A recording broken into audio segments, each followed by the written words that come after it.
आपने एक बार मेरे बताए तरीके से वेज मंचूरियन बना लिया तो बार बार आप इसी तरीके से बनाओगे और बाकी सारे पुराने तरीके भूल जाओगे। हेलो दोस्तों, मैं हूँ नीतू और टेस्टी ट्रीट्स विद नीतू में आप सभी का बहुत बहुत स्वागत है। दोस्तों, आज की रेसिपी आपको थोड़ी भी अच्छी लगे तो प्लीज़ इसे लाइक और शेयर ज़रूर से करना, और अभी तक चैनल को सब्सक्राइब नहीं किया है तो दोस्तों इसे सब्सक्राइब भी कर लेना। तो चलिए दोस्तों, आज की इस शानदार रेसिपी को बनाना शुरू करते हैं। सभी को भा जाने वाली आज की इस मज़ेदार सी रेसिपी को बनाने के लिए हमें चाहिए पत्ता गोभी। इस पत्ता गोभी में से थोड़ा सा टुकड़ा निकाल करके हम अलग रख लेते हैं, क्योंकि इसका इस्तेमाल हम बाद में करेंगे। और अब हम बची हुई पत्ता गोभी को ग्रेटर की हेल्प से ग्रेट कर देंगे, या फिर आपके पास मैनुअल चॉपर हो तो आप उसमें भी इसे बारीक कट कर सकते हैं। मैं आज उसे मैनुअल चॉपर में इसको बारीक कट करने वाली हूँ। और ये लीजिए दोस्तों, इस तरह से मैंने पत्ता गोभी को बारीक चॉप कर लिया है। अब बाकी बची सारी पत्ता गोभी को भी मैं इसी तरह से चॉप कर लूँगी, क्योंकि इससे एकदम फाइन चॉप हो जाती है। यदि पत्ता गोभी में आपको ज़्यादा पानी लग रहा है तो उसे निचोड़ करके निकाल लीजिए, क्योंकि यदि पत्ता गोभी में ज़्यादा पानी रह जाएगा ना दोस्तों, तो फिर हमारी रेसिपी अच्छे से बन नहीं पाएगी।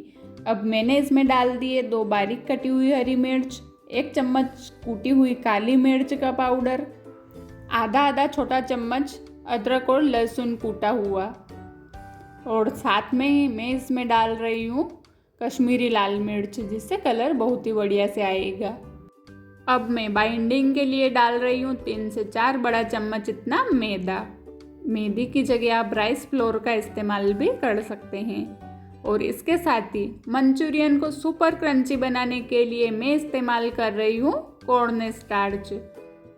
ये हमें 4 से 5 बड़ा चम्मच इतना डाल देना है। यदि आपके पास कॉर्न स्टार्च अवेलेबल नहीं हो तो इसकी जगह आप कॉर्न फ्लोर या फिर राइस फ्लोर का इस्तेमाल भी कर सकते हैं। लेकिन दोस्तों, मैं सजेस्ट करूँगी कि आप कॉर्न स्टार्च ही इसमें डालें, क्योंकि ठेले वाले और होटल वाले भी इसका ही इस्तेमाल करते हैं, जिससे मंचूरियन लंबे टाइम तक क्रंची और क्रिस्पी बना रहता है। अब सभी चीज़ों को हमें कर लेना है अच्छे से मिक्स। सभी चीज़ें एक बार अच्छे से मिक्स हो जाए उसके बाद ही हमें टेस्ट के अकॉर्डिंग इसमें नमक ऐड कर देना है, और फिर हल्के हाथ से ही इसे मिक्स करना है। और ये लीजिए दोस्तों, हमारा मिक्स बनके हो गया है तैयार। ये इस तरह से हाथ में इसे गोल घुमाकर लड्डू जैसा बना लेना है। यदि आपको मिक्स गीला लगे दोस्तों, तो इसमें आप कॉर्न स्टार्च और मैदे की मात्रा बढ़ा देना, जिससे ये एकदम परफेक्ट बन जाएगा। अब मिक्स को तैयार करते ही हमें पड़ा नहीं रखना है, तुरंत ही हम इसके पकोड़े बनाएंगे। तो एक तरफ गैस पर मैंने ऑयल को गर्म होने के लिए रख दिया था। ऑयल जब अच्छे से गर्म हो जाए तभी हमें इसमें पकोड़े डालने हैं। ठंडे ऑयल में यदि हम इन्हें तलेंगे तो ये अच्छे से क्रिस्पी नहीं बन पाएंगे, इसलिए पहले हमें ऑयल को एकदम अच्छे से गर्म कर लेना है, और फिर हम इसमें एक एक करके पकोड़ों को डालते जाएंगे। अब इस स्टेज पर हमें गैस की फ्लेम को मीडियम कर लेना है, जिससे पकोड़े अंदर तक अच्छे से फ्राई हो जाएंगे। अब हमें आधे से 1 मिनट तक इन्हें बिल्कुल भी टच नहीं करना है। जैसे ही ये फूल कर थोड़ा ऊपर आने लगेंगे तो फिर हम इन्हें हल्का सा उलट पुलट देंगे। और ये देखिए फ्रेंड्स, हमारे पकोड़े गोल्डन लाइट कलर के हो गए। तो इस स्टेज पर हम इन्हें बाहर निकाल लेते हैं, क्योंकि इन्हें हम एक बार और फिर से फ्राई करने वाले हैं। होटल रेस्टोरेंट वाले और ठेले वाले लोग भी इन्हें इसी तरह से 2 बार फ्राई करते हैं, जिससे ये पूरा दिन क्रिस्पी बने रहते हैं।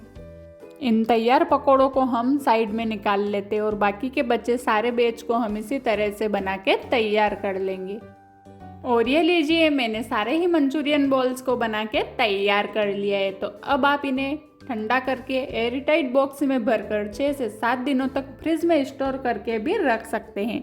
और जब भी आपको मंचूरियन खाने का मन करे तब आप फटाफट से मंचूरियन बना के तैयार कर सकते हैं।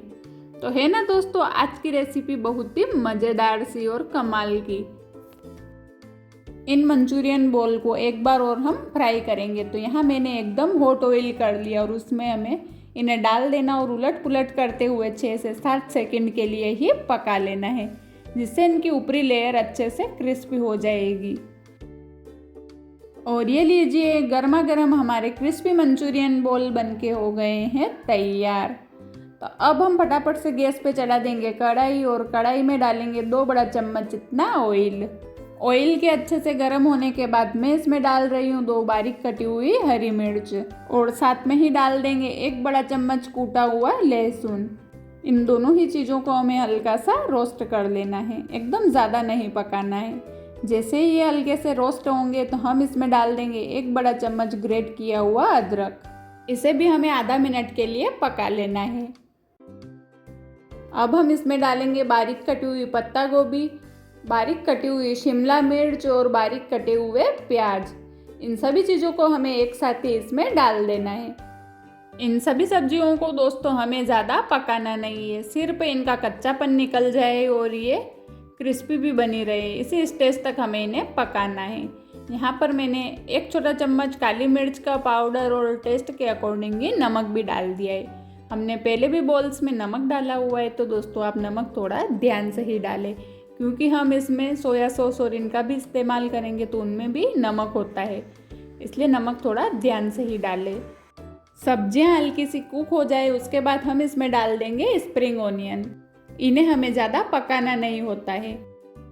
हमारी सब्जियां 70 से 80% कुक हो गई है, तो इस स्टेज पर मैं डाल रही हूँ 1 से 1.5 बड़ा चम्मच इतना सोया सॉस और साथ में ही 2 चम्मच इतना डाल देंगे सेजवान चटनी।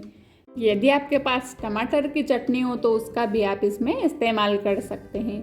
और अब हम डाल देंगे थोड़ा सा सॉस। सभी चीज़ों को कर लेना है हमें अच्छे से मिक्स। और अब हम इसमें डाल देंगे 2 से 3 बड़ा चम्मच इतना पानी, जिससे सब्जियां नीचे तले पर चिपकेगी नहीं। ग्रेवी बनाने के लिए अब मैं ले रही हूँ 1 बड़ा चम्मच कॉर्न स्टार्च और इसमें थोड़ा सा पानी डालकर हम इसका एक पेस्ट जैसा बना लेंगे। अब इस तैयार पेस्ट को दोस्तों हमें डाल देना है ग्रेवी में, जिससे हमारी मंचूरियन की ग्रेवी बहुत ही बढ़िया से बन कर आएगी। 1 कटोरी इतना साथ में आप पानी भी डाल दीजिए, क्योंकि हमने कॉर्न स्टार्च डाला है ना, तो हमारी ग्रेवी गाढ़ी बनेगी।